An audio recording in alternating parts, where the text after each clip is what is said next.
Amén. ¿Están listos? ¿Sí, hermanos? Por atrás, en medio, adelante. ¿Estamos listos? Amén.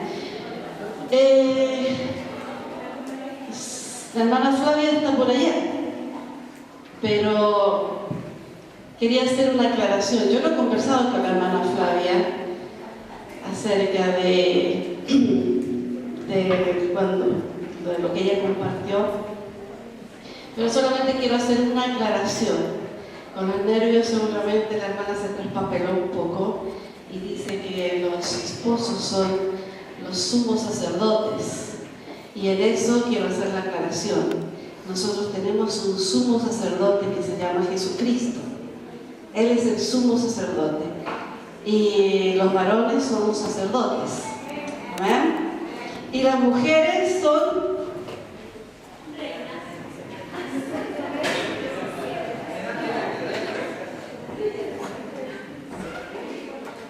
¿qué son las mujeres?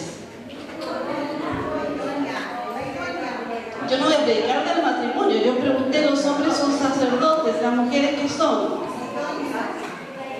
Sacerdotisas, sacerdotes también, según el linaje escogido que hemos tenido en Jesucristo. Amén.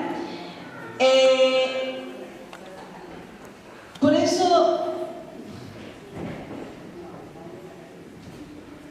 es increíble cómo el Señor hace las cosas. Yo quiero preguntar, ¿cuántos sacerdotes hay aquí? 2. ¿Cuántos sacerdotes hay aquí? Puros sacerdotes hombres. ¿Cuántos sacerdotes hay aquí? Porque según la palabra, y eso para aquellos que no han recibido a Jesucristo, a lo mejor aquellos que nos visitan, que vengan por primera vez,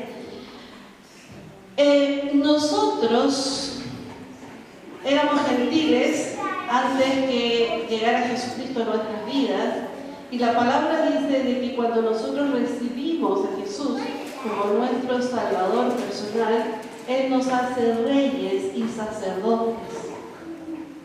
Amén. Por eso estamos hablando de quiénes son sacerdotes. ¿Cuántos sacerdotes hay aquí? Amén. Todos los que hemos sido lavados por la sangre de Jesucristo, comprados con precio de sangre, somos sacerdotes. Y cuando preguntamos en las iglesias cuántos sacerdotes hay aquí, equivocadamente le tiramos toda la carga a los hombres que son sacerdotes, y nos olvidamos de que las mujeres también somos sacerdotes.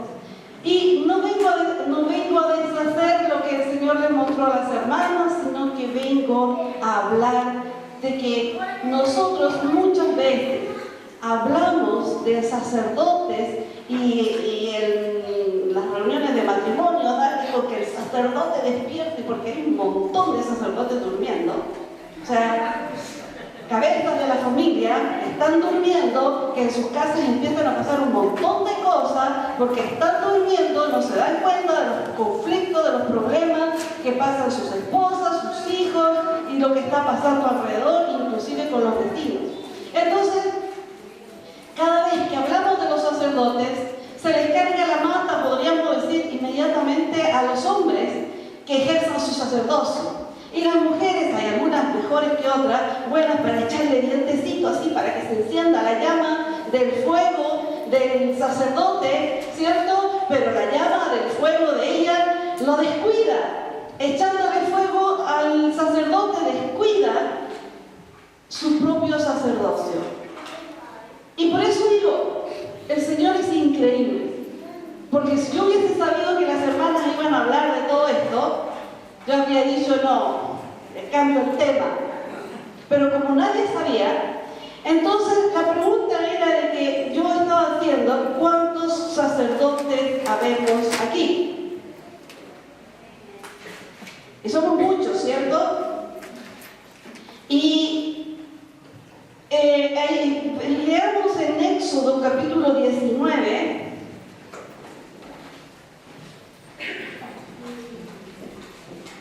Vamos a leer del versículo 1 al 6. Dice: en el mes tercero de la salida de los hijos de Israel de la tierra de Egipto, en el mismo día llegaron al desierto de Sinaí. Habían salido de Refidim y llegaron al desierto de Sinaí y acamparon en el desierto, y acampó allí Israel delante del monte. Y Moisés subió a Dios, y Jehová lo llamó desde el monte diciendo: así dirás a la casa de Jacob y anunciarás a los hijos de Israel: vosotros visteis lo que hice a los egipcios, y cómo os tomé sobre alas de águila y os he traído a mí. Ahora pues, si diereis oído a mi voz, acuérdense que aquí hay una condición, dice: si diereis oído a mi voz y guardareis mi pacto, vosotros seréis mi especial tesoro sobre todos los pueblos, porque mía es toda la tierra, y vosotros me seréis un reino de sacerdotes y gente santa. Estas son las palabras que dirás a los hijos de Israel. Eso fue el mensaje específico que recibe Moisés en su encuentro con Dios, y le dice: si ellos guardan mi pacto, oyen mi voz, yo voy a guardarles a ellos como mi especial tesoro. Dice, y que va a ser de ese pueblo, del pueblo de Israel. Cuente, ¿cuántos israelitas hay aquí? ¿Hay algún israelita o descendiente de israelita? ¿Ya? Aparte de dos. Para los israelitas había una promesa. Para todo el resto de los que estamos aquí, la promesa no era válida para nosotros. No era válida para nosotros. Decían, porque estas eran palabras que estaban dadas para los hijos de Israel, y iba a ser un reino de sacerdotes. El pueblo iba a ser un reino de sacerdotes y de gente santa, y todo el resto de los habitantes de la tierra eran impuros, eran gentiles, y entre esos estábamos nosotros, ¿cierto? Ahora veamos lo que dice Primera de Pedro en el Nuevo Testamento. Los que lo andan buscando en su Biblia, está atrasito, cerca del Apocalipsis. En el capítulo 2, el versículo 9 y 10 dice: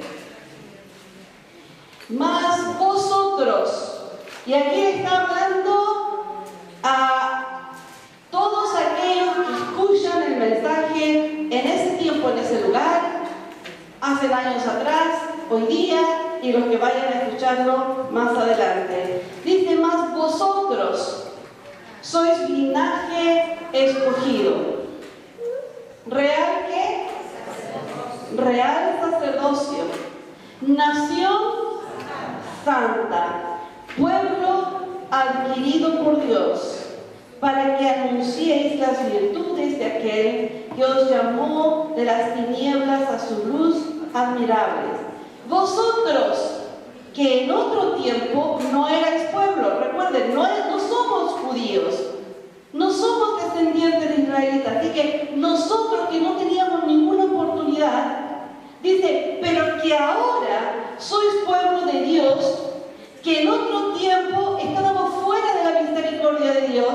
Dice que en otro tiempo no habíais alcanzado misericordia, pero ahora habéis alcanzado misericordia. Lo que significa de que hoy día el sacerdocio que Dios te ha dado es tan válido como el sacerdocio que Dios le estaba dando a través de Moisés al pueblo de Israel. Y que eres tan elegido como eran elegidos el pueblo de Israel. Eres tan, o debemos ser tan santos como el Señor pidió que el pueblo fuera santo. Y aquí agrega, dice que nosotros somos un pueblo adquirido. ¿Sí o no?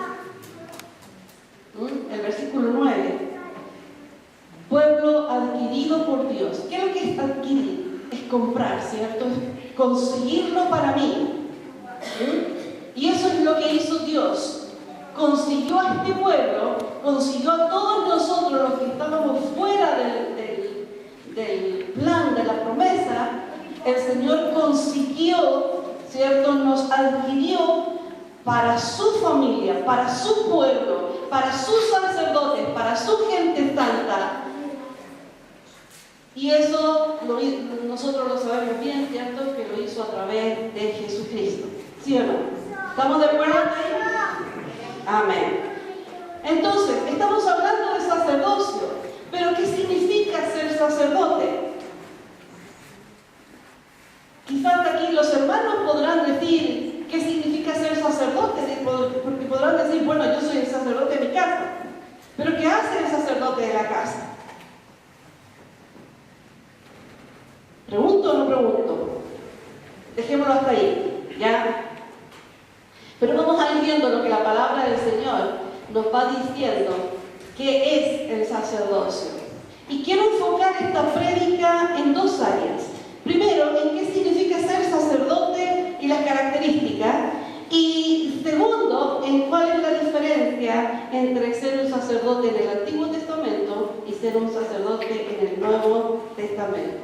Ahora, nosotros tenemos que partir de la base de que durante todos los tiempos, desde que el mundo existe, en las distintas culturas han existido sacerdotes. Y también sacerdotisas. Si uno mira en el libro, en primera, segunda de Corintios, cuando Pablo le está hablando, hubo gente que llegó a la congregación, hubo gente que se convirtió a Jesucristo, y esas fueron hombres y fueron mujeres que fueron sacerdotistas o sacerdotes en los templos que usaban los griegos ahí, ¿cierto? Y adoraban a otros dioses, y en los templos las mujeres cumplían ritos sexuales y estaban ahí, ¿cierto? Y este era su sacerdocio. Pero ellas llegaron también a la iglesia y fueron transformadas por el poder del Espíritu Santo, ¿cierto? Conocieron la gracia de Dios, pero en todas las culturas, en todos los pueblos, los egipcios, si ustedes miran en la Biblia, Moisés cuando se encuentra con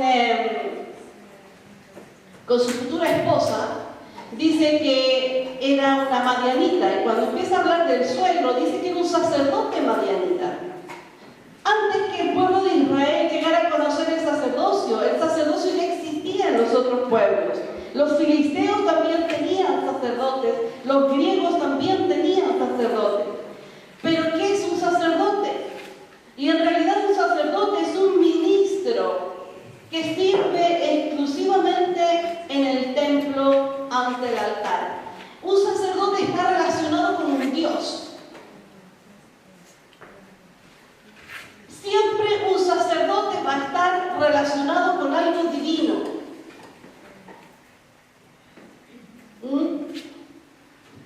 El oficio que hace el sacerdote es un oficio sagrado. El sacerdote hace por lo general dos cosas. Una es que ejecuta los ritos religiosos. Todas esas cosas, según el pueblo que sea, la tradición que sea, si hay que cortar, si hay que desangrar, si hay que ofrecer, todas esas cosas, los ritos religiosos, los hace el sacerdote. Y lo segundo que hace el sacerdote, con todas esas cosas que están presentando como sacrificio, entonces él lo toma y se lo presenta al Dios que está sirviendo. Estoy hablando en forma general de todos los dioses que existen en la tierra, o que la gente cree que existen, y de todos los sacerdotes que le ofrecen a esos dioses. Entonces vemos de que tiene siempre la tarea del sacerdote. Por eso cuando nosotros decimos de que el sacerdote de la casa, de repente vamos a tener que a lo mejor hacer un cambio en el switch, ¿cierto? Y entender realmente qué es ser un sacerdote. Y no olvidarnos de que hombres y mujeres, niños, jóvenes y viejos, somos sacerdotes delante de Dios hoy día. Y que hay un rol que Dios le ha dado al hombre, pero el sacerdote siempre va a estar relacionado con el templo, con el altar, con el sacrificio, con la ofrenda, con lo santo, con lo divino, ¿ya? Y eso es hablando en general.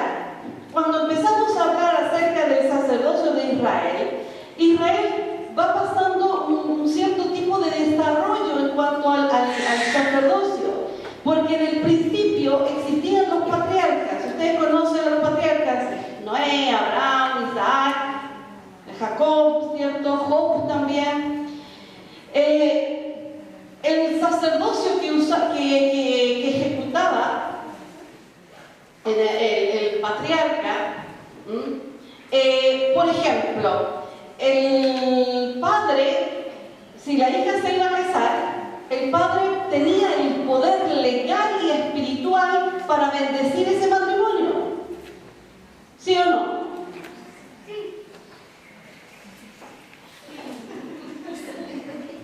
¿Quién casó a Isaac? Bueno, entre Génesis y Apocalipsis lo van a encontrar. ¿Ya? Pero estaba el poder y la autoridad legal para que pudieran ellos ejercer ese sacerdocio.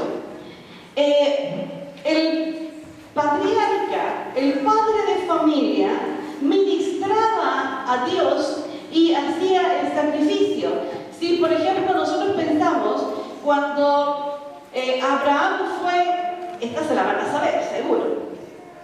Cuando Abraham fue a sacrificar a Isaac, ¿conocen esa historia? ¿Cierto? ¿Qué iba a hacer con Isaac? Lo iba a sacrificar, ¿cierto? Y lo pone sobre un altar. Y cierto era que él iba a hacer la ofrenda para que llegara a Dios. ¿Podía hacerlo? Claro que podía hacerlo, porque el patriarca tenía la autoridad de poder ejercer el sacerdocio, ¿cierto?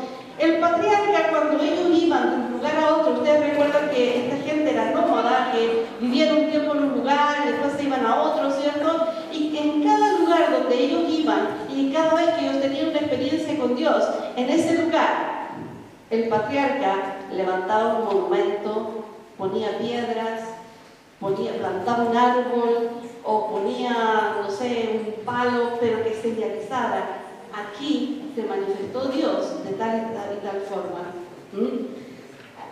Así que el patriarca siempre estaba preocupado de andar marcando dónde estuvo obrando Dios. ¿Se dan cuenta de que fue un sacerdocio diferente?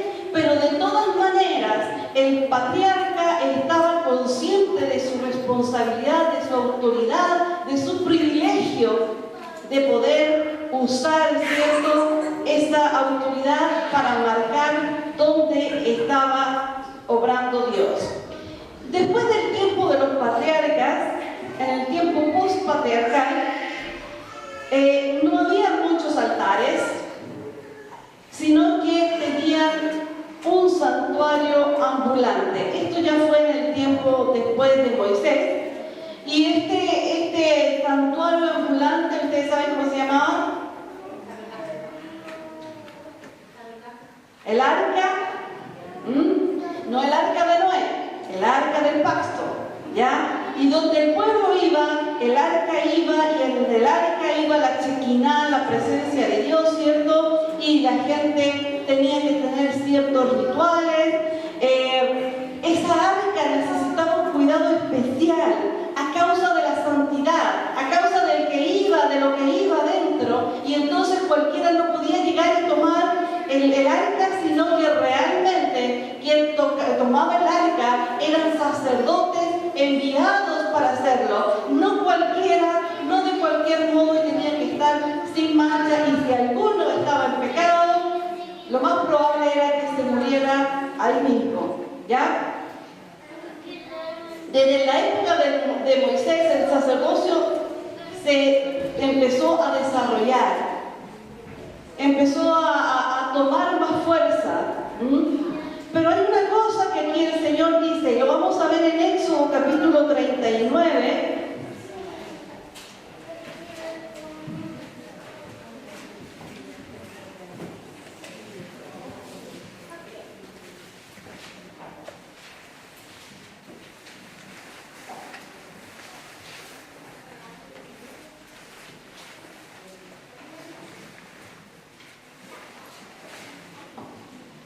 Vamos a leer los últimos versículos del capítulo 39. Vamos a leer el versículo 41 al 43. Dice: las vestiduras del servicio para ministrar en el santuario, las sagradas vestiduras para Aarón el sacerdote y las vestiduras de sus hijos para ministrar en el sacerdocio, en conformidad a todas las cosas que Jehová había mandado a Moisés, así hicieron los hijos de Israel toda la obra. Y vio Moisés toda la obra, y aquí que la habían hecho como Jehová había mandado, y los bendijo. Y ahí en el capítulo 40, en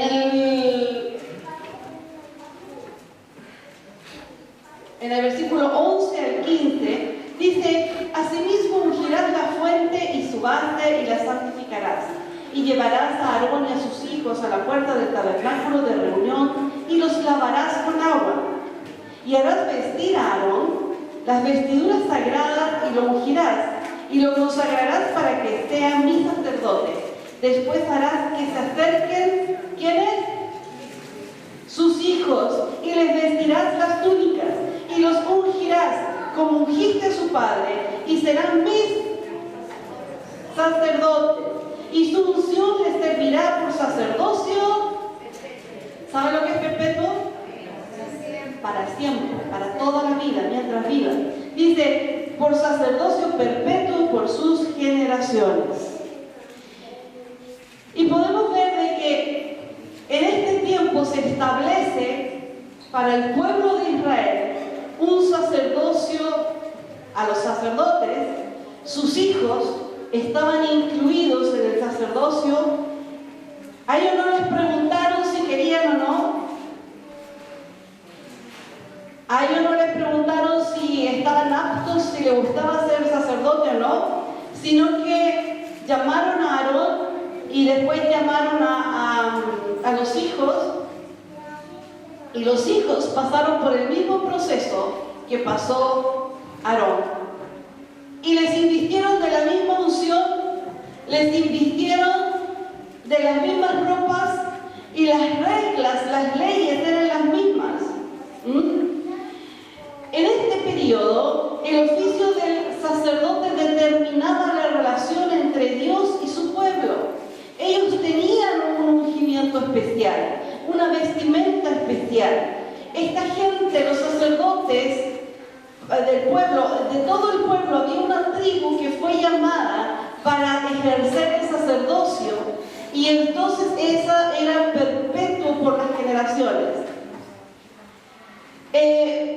Estos sacerdotes enseñaban la ley, comunicaban la palabra de Dios al pueblo, y ellos estaban regulando que se cumplieran los ritos de la adoración, de los sacrificios, así tal cual como estaba escrito.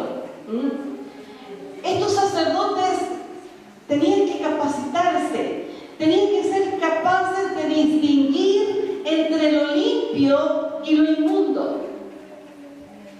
Tenían que realizar, si la ofrenda, ustedes saben que llegaban ahí para presentar ofrenda, tenían que llevar una ovejita, cualquier animal, y tenían que realizarlo, ¿cierto? Porque no podía tener manchas, no podía tener algún defecto. Lo que iba a ser para Dios tenía que ser un animal perfecto. Si era una paloma, tenía que ser perfecta. La ofrenda que sea tenía que ser perfecta. Y estos hijos de los sacerdotes fueron sacerdotes también por herencia, y se dedicaban a hacer el mismo trabajo. Estos sacerdotes tenían prohibido por Dios tener imágenes. Por lo tanto, ellos no podían manipular al pueblo haciendo de algo que es humano un Dios. Y eran los mismos sacerdotes los que tenían que cuidar que eso no sucediera. Pero también vemos en la historia de que todos estos sacerdotes por herencia. No todos disfrutaron su herencia. ¿Cuántos quisieran recibir una herencia? Si fuera el coronas. Pero si fuera una herencia de deuda, ¿quién la querría? Pero si fuera una herencia de algo de responsabilidades, ¿quién las quiere? Y estos hijos fueron recibiendo esta herencia y así fue pasando el tiempo. Aparece la monarquía en Israel y algunos reyes se preocuparon de que los sacerdotes pudieran trabajar, que los sacerdotes pudieran tener lo que necesitaban. Algunos reyes también ejercieron el sacerdocio. La Biblia nos cuenta de que Saúl un día fue y ofreció sacrificio. Siendo rey, él fue y ofreció sacrificio. Él creyó que Dios le había dado permiso para actuar como sacerdote, pero el sacrificio de Saúl fue rechazado.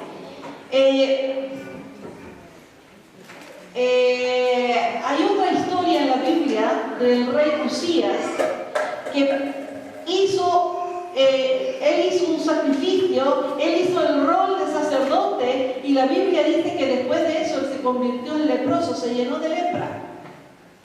Entonces, había cosas que empezaron a ver de que no porque fueran el rey podían hacerlo, pero sí que ellos podían contribuir para que nunca faltara el sacerdocio en el pueblo. Israel también tuvo un periodo de cautiverio, y mientras estuvieron en cautiverio, ellos no tenían sacerdotes y pudieron congregarse en algunas partes de ahí, empezaron a nacer las sinagogas pero eso fue un tiempo. Y después de ese tiempo viene el periodo de la restauración. Y en ese tiempo de la restauración los sacerdotes florecen. Pero como no había rey en Israel, estos sacerdotes empezaron también a tener funciones políticas. Y entonces ellos se dedicaron a hacer ceremonias, se dedicaron a que la cosa funcione, pero ellos estaban más preocupados de la parte política del país. Pero llegamos al tiempo del Nuevo Testamento, donde ya estaba reconstituido el templo, ya estaban, ¿cierto?, los israelitas en casa, ¿cierto?, ya no estaban en cautiverio, y los sacerdotes tenían que velar por la santidad de la nación. Y eso que no se nos olvide, de que el sacerdote tiene que velar por la santidad. Era lo más importante, que el pueblo de Israel guardara el pacto. En este periodo de la historia, Jesús hace la aparición en la tierra, su aparición en la tierra.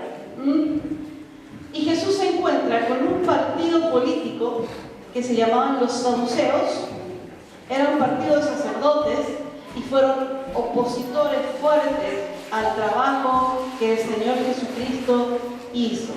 Veamos lo que dice Hebreos. ¿Están aquí todavía?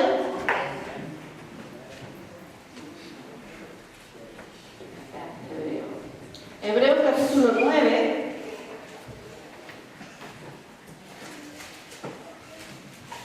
El versículo 11 al 15.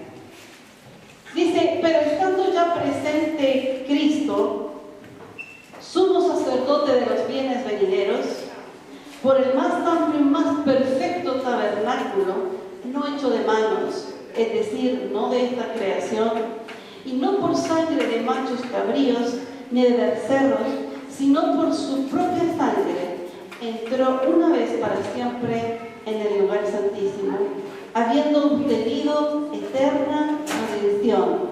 Porque si la sangre de los toros y de los machos cabríos y las cenizas de la becerra rociada de los inmundos santificaban para la purificación de la carne, cuánto más la sangre de Cristo, el cual mediante el Espíritu Eterno se ofreció a sí mismo sin mancha a Dios, limpiará vuestras conciencias de obras muertas para que sirváis al Dios vivo.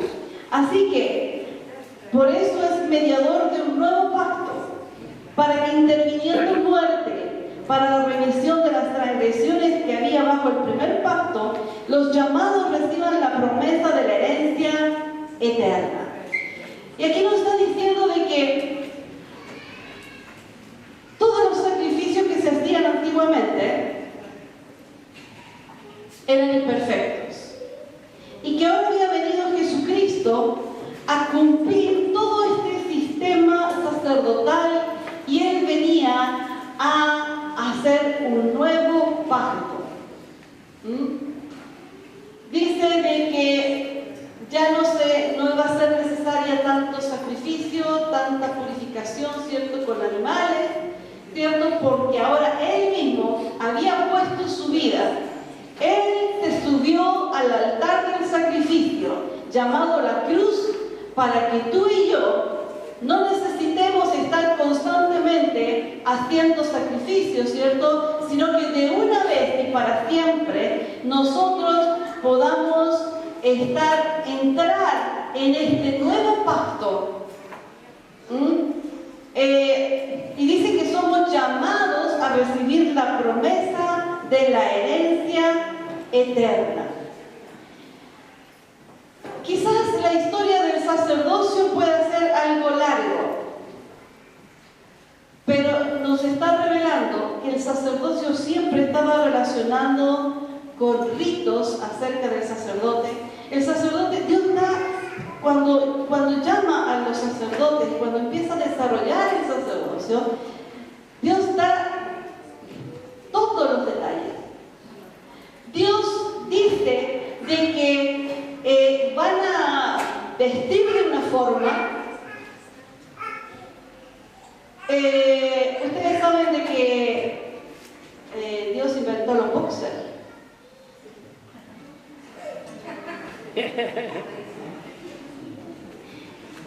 Eso, la Biblia dice que los calzoncillos, ¿cierto?, de los sacerdotes van a ser de lino, ¿cierto?, y van a tener ciertas formas, y la ropa, y lo que se va a poner encima, y las piedras. Dios dice exactamente cómo se van a tener que vestir. Nosotros a veces decimos, a Dios le importa el corazón, no le importa lo que ve fuera. Pero por como Dios estaba llamando a la gente al sacerdocio, yo creo que a Dios sí le importa, o mejor dicho, el sacerdocio refleja a través también de lo que somos, ¿cierto?, en la forma en que nosotros vivimos, en la forma en que caminamos, en la forma en que nos vestimos, en la actitud que tenemos por la vida. ¿Andamos chuleando piedras o andamos mirando si nos encontramos una moneda en el suelo, o andamos mirando qué es lo próximo que tiene Dios para mí? Pero Dios sí se preocupó de todas esas cosas. Pero ¿saben qué? Por más que Dios se preocupó de todos los detalles para que un sacerdote pueda cumplir bien la función de sacerdote, hay una cosa que no cambió, y fue el corazón de los hombres. Aún siendo sacerdotes, su corazón se endurecía. Los mismos sacerdotes, los mismos religiosos, los mismos fariseos fueron los enemigos de Jesús cuando Jesús manifiesta la gracia, porque nos vamos en este día convencidos, sabiendo de que nosotros estamos experimentando, somos el producto de un pacto que es a causa de la gracia de Dios. Solamente por la gracia de Dios nosotros podemos ser reyes y sacerdotes, porque estábamos fuera, no teníamos derecho a la misericordia, pero por la gracia de Dios, el regalo que no merecíamos, Dios nos hace reyes y nos hace sacerdotes. Pero ¿saben qué? Hay sacerdotes y sacerdotes. ¿Se entiende? Ustedes saben, cuando usted va al médico, hay médicos y médicos. Hay buenos, más o menos, malos. ¿Cierto? Entre sacerdotes, hay sacerdotes y sacerdotes. Si nos ponemos a mirar desde que viene el sacerdocio de los levitas, después de Aarón, todo lo que ellos hacen es por la ley. Por la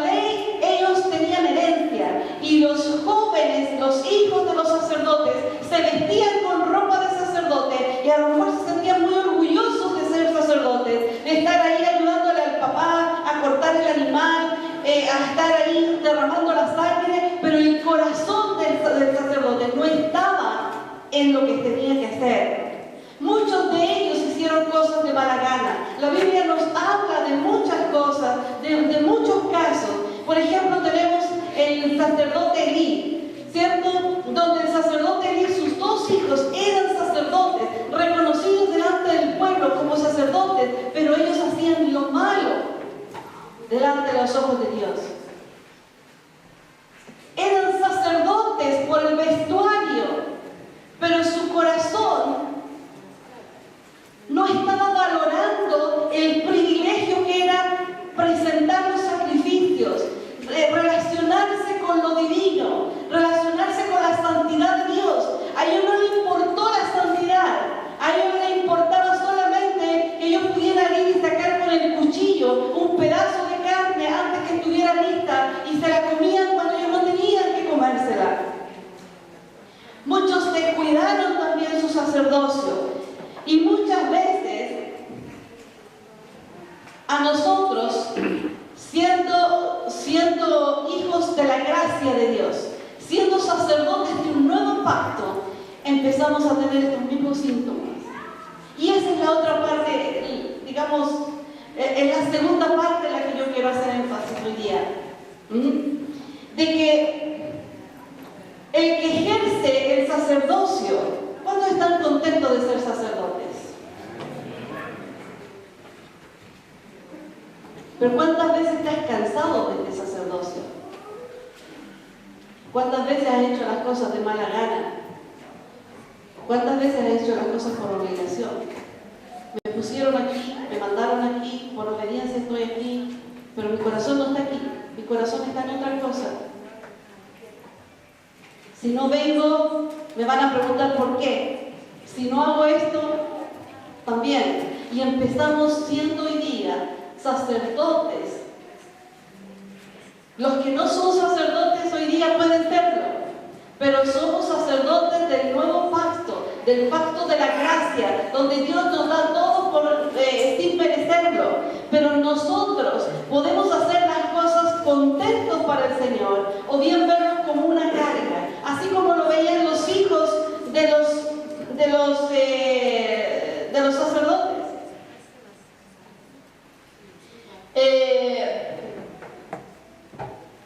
Cuando uno mira, a veces se conversa con gente y dice, conocí una persona así, es hijo de pastor o es hija de pastor. ¡Uy, qué lindo! No, es hijo del que está en la alabanza o hija del que está en la alabanza. O si no, mi amiga participa en la alabanza. ¡Uy, qué lindo! Pero si le preguntamos a la persona que le están preguntando, ¿siente que es lindo o siente que es una carga? Cuando el Señor te llamó a algo, ¿estás contento para lo que el Señor te llamó?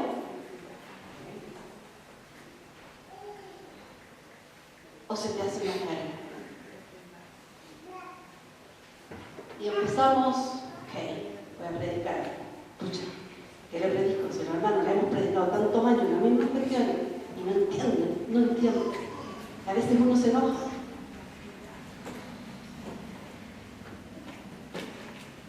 O bien caemos en esto de que nos gusta el prestigio. Claro, si yo soy líder, a lo mejor me van a dar un asiento especial. Avanzó hermano Richie, allá, está sentado acá.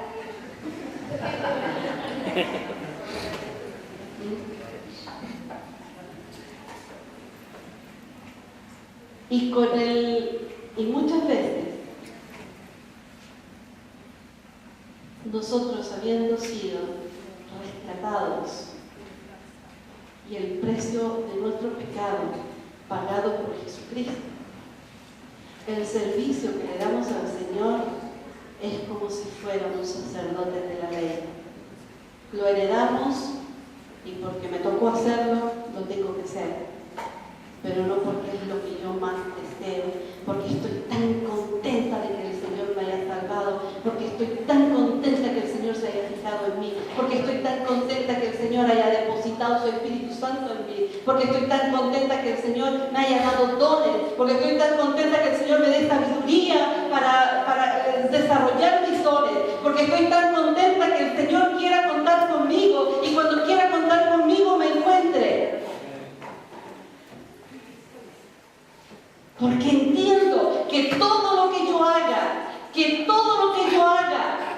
nunca va a pagar el precio de lo que el Señor pagó. Y que si no fuera por eso, yo no tenía derecho a ningún sacerdocio.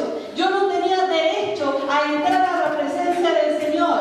Y a veces nos relajamos. Cuando estamos ya en el cuerpo de Cristo, nos relajamos y empezamos a decir, bueno, ya he servido bastante al Señor.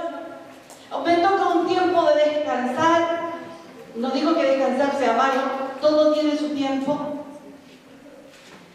Pero miramos como que lo que vamos a hacer, le vamos a hacer un favor al pastor, le vamos a hacer un favor a los hermanos. Si yo me anoto como mujer, porque le voy a hacer un favor a la hermana Julia. Si yo me anoto para la escuela dominical, le estoy haciendo un favor a la hermana Pilar. Y para que no, como pucha, veo que falta gente, voy a ir allá para hacer el favor.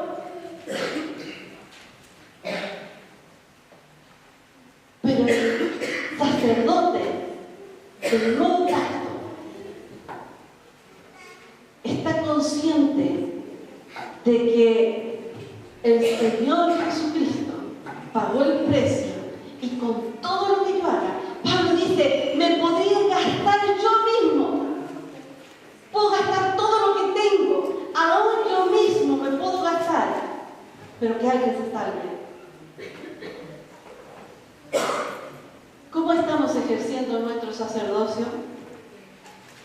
¿Estamos nosotros ejerciendo el sacerdocio como ministros de un nuevo pacto? ¿Cómo es el sacerdocio bajo la gracia? No lo recibimos por herencia. Así que tú lo puedes dejar cuando tú quieras. Porque cuando el Señor te da el sacerdocio, es cuando a ti te dicen, hay alguien que quiera recibir a Jesucristo como su Salvador personal, y tú dices, yo quiero que Él venga a vivir a mi corazón, yo quiero que Él sea mi Señor, porque para muchos de nosotros el Señor Jesús nos salvó en nuestro Salvador, y qué rico que no nos vamos al infierno, pero Señor, no, espera un poquitito, porque yo no quiero perder el control de mi vida, de mi tiempo, de mis finanzas, de mis gustos, de mis placeres. Yo me pregunto, ¿qué puede haber más grande, más cautivante que me haga rechazar a Cristo? ¿Acaso es una fiesta, algo tan grande que no me lo quiero perder? Y si eso significa la perdición para mí, ¿voy a elegir esto o me quedo con Jesucristo? ¿Por qué a veces nosotros no podemos definirnos y poder decir, me vuelvo al Señor? Porque eso es arrepentirse, es convertirse del camino que uno llevaba, y me vuelvo al Señor y dejo todo. Cuando nos bautizamos decimos, la vida vieja la he dejado. Pero si nosotros miráramos nuestro Facebook, si nosotros miráramos nuestra agenda, nos daríamos cuenta de que nuestra vida vieja todavía está presente en nuestro presente.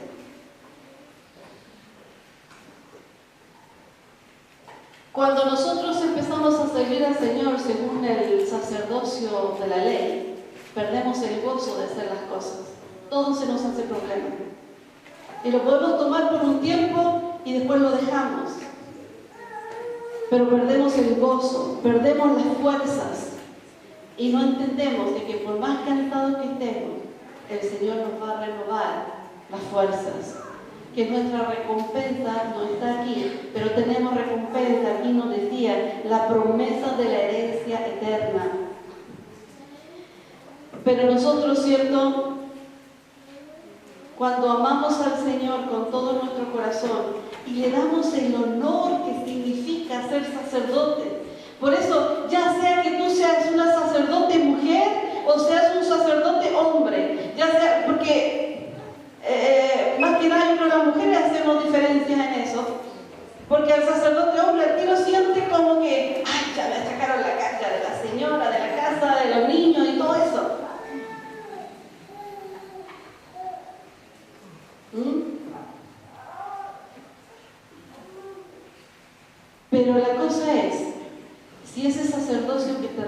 Señor, ¿es para ti un honor tenerlo? ¿Es para ti un honor servir al Señor? ¿Es para ti un honor decir, puedo presentarme delante de Dios, el Dios Altísimo, y puedo adorarle con libertad? Porque Él lo merece todo, porque para Él es toda la gloria, porque estoy ministrando delante de Él. No hay nada que Dios nos impidiera más que el pecado, más que el no querer. En Apocalipsis, capítulo 1,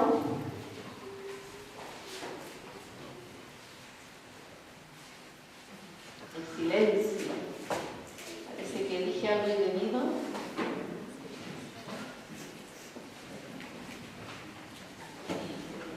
Apocalipsis capítulo 1, versículo 4 al 6, dice: Juan, a las 7 iglesias que están en Asia, gracia y paz a vosotros del que es, y que era, y que ha de venir, y de los 7 espíritus que están delante de su trono, y de Jesucristo, el testigo fiel, el primogénito de los muertos, y el soberano de los reyes de la tierra, al que nos amó y nos lavó de nuestros pecados con su sangre, y nos hizo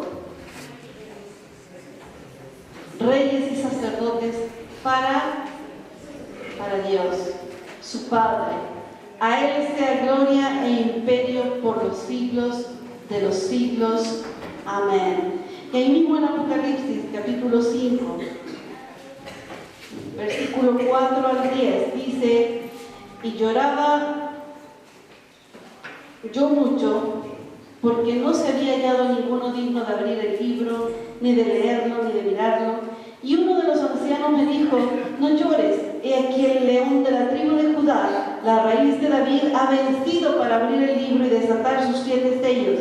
Y miré, y vi que en medio del trono de los 4 seres vivientes y en medio de los ancianos estaba en pie un cordero como inmolado, que tenía 7 cuernos y 7 ojos, los cuales son los 7 espíritus de Dios enviados por toda la tierra. Y vino y tomó el libro de la mano derecha del que estaba sentado en el trono. Y cuando hubo tomado el libro, los 4 seres vivientes y los 24 ancianos se postraron delante del cordero. Todos tenían arpas y copas de oro llenas de incienso, que son las oraciones de los santos, y cantaban un nuevo cántico diciendo: digno eres de tomar el libro y de abrir sus sellos, porque tú fuiste inmolado y con tu sangre nos has redimido para Dios de todo linaje y lengua y pueblo y nación, y nos has hecho para nuestro Dios reyes y sacerdotes, y reinaremos sobre la tierra. Este nuevo sacerdocio que hemos recibido a través del sacrificio de Jesucristo exige que cada creyente sea santo. Exige que cada creyente sea santo. El Señor dice: ser santo no por las cosas que tú estás haciendo, sino que porque yo soy santo y Él vive en ti, y eso es suficiente para ser santo. Porque el santo que vive dentro de ti no te va a tentar y no va a querer que tú no hagas algo que no es santo, o hagas algo que no es santo. También el Señor nos hace responsable por nuestros hermanos, ya sean los creyentes, los de la congregación, pero por todos aquellos que todavía no se convierten, por todos aquellos que todavía no llegan al camino del Señor. Primera de Pedro, capítulo 2, versículo 5, dice: vosotros también, como piedras vivas, sed edificados como casa espiritual y sacerdocio santo, para ofrecer sacrificios espirituales aceptables a Dios por medio de Jesucristo. Si cada uno de nosotros somos sacerdotes. ¿Sobre qué somos sacerdotes? ¿Dónde estamos ejerciendo nuestro sacerdocio? ¿Es en la casa? A los ministros de alabanza, a los músicos, ¿dónde están ejerciendo su sacerdocio de alabanza? ¿Cierto? A los que predicamos, a los que enseñamos, ya sea en la escuela bíblica, en la escuela dominical, ¿dónde estamos desarrollando nuestro sacerdocio? Y la pregunta es para la iglesia Ictus: ¿cómo estamos desarrollando nuestro sacerdocio? ¿Cómo nos estamos presentando delante de Dios? ¿Qué tipo de sacerdocio le vamos a ofrecer a Dios hoy día y en lo que viene? ¿Hemos tomado en serio el sacerdocio? ¿Lo hemos tomado como una honra? Los pianos aquí no pueden tocar nada. Sí, si hay un programa lo puedo echar, por si acaso alguien me dijera eso. Pero un piano, una guitarra, una batería, un micrófono, no hace nada. No puede adorar a Dios. Pero si detrás de cada cosa hay un sacerdote que adora, se nota la diferencia. En todo lo que hagamos, en cómo tratemos a un niño, al más pequeño, en cómo recibamos a la gente en la puerta, cómo estamos ejerciendo nuestro sacerdocio. Porque que no se nos olvide, en Iglesia Ictus, nosotros estamos ejerciendo un sacerdocio del nuevo pacto. No es bajo la ley. No estamos ahí por obligación. Estamos porque amamos al Señor y el Señor nos ha dado ese lugar, ese puesto. A lo mejor con el tiempo vamos a cambiarlo, pero en todas las cosas que hagamos, hagámoslas bien, hagámoslas con responsabilidad, hagámoslas con gozo, hagámoslas en santidad, hagámoslas con el corazón dedicado a Dios. El sacerdote de este tiempo sacrifica fruto de labios, dice Hebreos 13:15. Dice que ese es el sacrificio que hace el sacerdote de este tiempo. Fruto de labios. Y si nosotros estuviéramos con una grabadora todo el día de todas las cosas que hablamos durante toda una semana, podríamos sacar la cuenta de cómo es el fruto de nuestros labios. ¿Qué es lo que estamos haciendo? Que le estamos dando la honra, la gloria al Señor. A veces vamos a encontrar que quizás en nuestras vidas hay quejas, mentiras, chismes, conversaciones incorrectas, exageraciones, un montón de cosas. Pero sacrificar significa matar algo. Cuando aquí habla de que hagamos sacrificio fruto de labios, a veces vamos a tener que matar nuestro orgullo para decirle al Señor: te amo. Porque algo nos cuesta a veces confesarle al Señor. Marcos, vamos a ir terminando. No sé dónde está David. Vamos a leer Marcos, capítulo 12.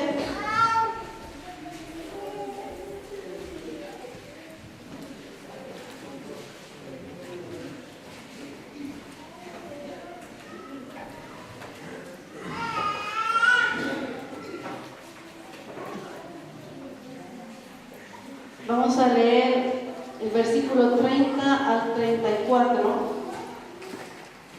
Dice: y amarás al Señor tu Dios con todo tu corazón y con toda tu alma y con toda tu mente y con todas tus fuerzas. Este es el principal mandamiento. Y el segundo es semejante: no hay otro mandamiento mayor que estos. Entonces el escriba le dijo: bien, maestro, ¿verdad has dicho que uno es Dios y no hay otro fuera de él? Y el amarle con todo el corazón, con todo el entendimiento, con toda el alma y con todas las fuerzas, y amar al prójimo como uno mismo, es más que todos los holocaustos y sacrificios. Jesús entonces, viendo que había respondido sabiamente, le dijo: no estás lejos del reino de Dios. Y ya ninguno osaba preguntarle. Si el Señor, de hecho el Señor está aquí, pero si el Señor te preguntara en este momento: ¿cómo me estás sirviendo? ¿Cómo me estás amando? ¿Me amas más de lo que me sirves? ¿O me sirves más de lo que me amas? ¿Me estás sirviendo porque me amas?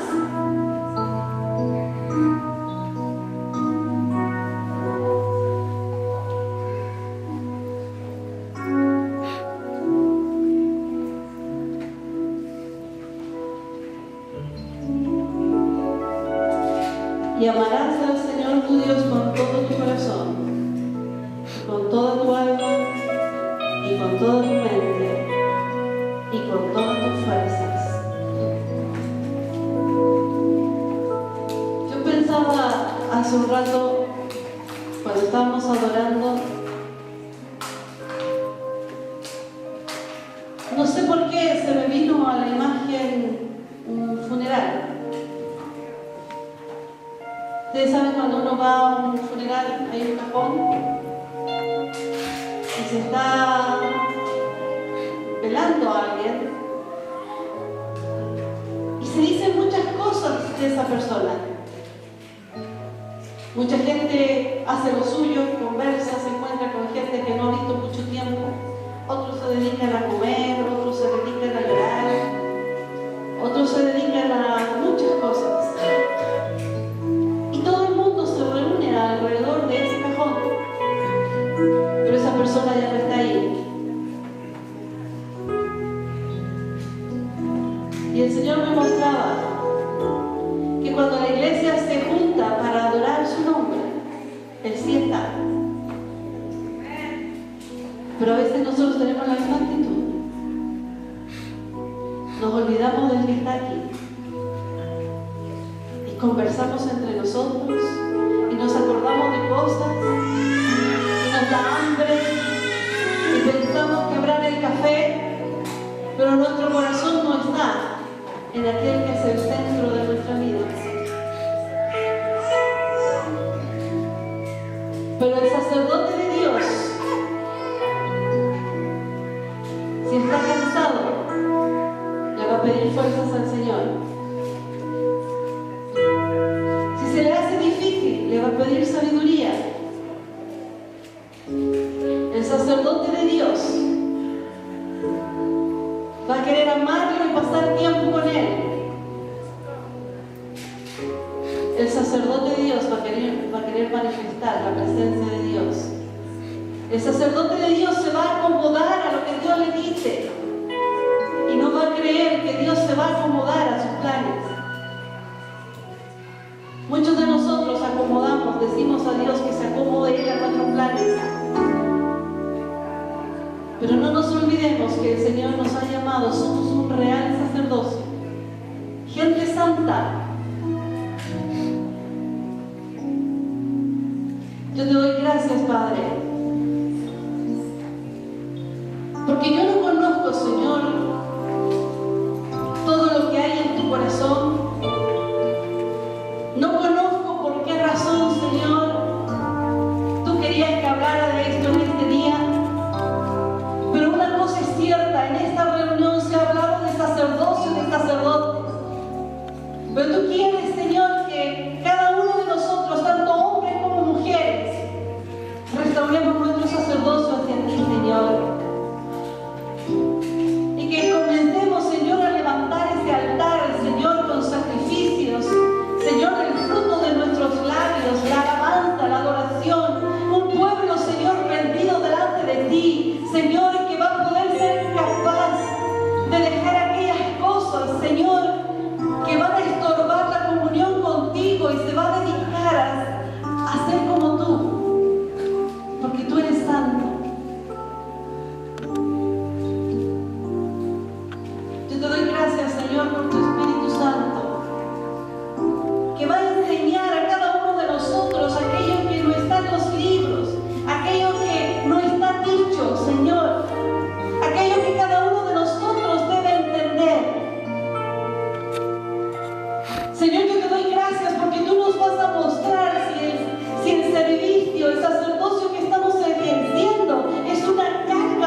o si lo estamos haciendo con gozo, a pesar de las dificultades, a pesar de los cansancios, a pesar de los problemas, a pesar de las cosas que puedan impedirlo.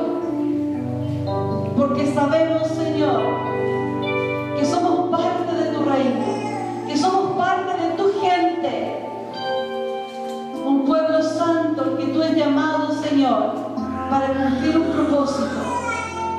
Bendigo a cada uno de mis hermanos, Señor, para aquellos, Señor, que necesitan restaurar su sacerdocio, Señor, para aquellos que necesitan, Señor, no solamente decirte, sino demostrarte a ti, Señor, cuánto te aman. Señor, oro por aquellos que se han cansado, Señor.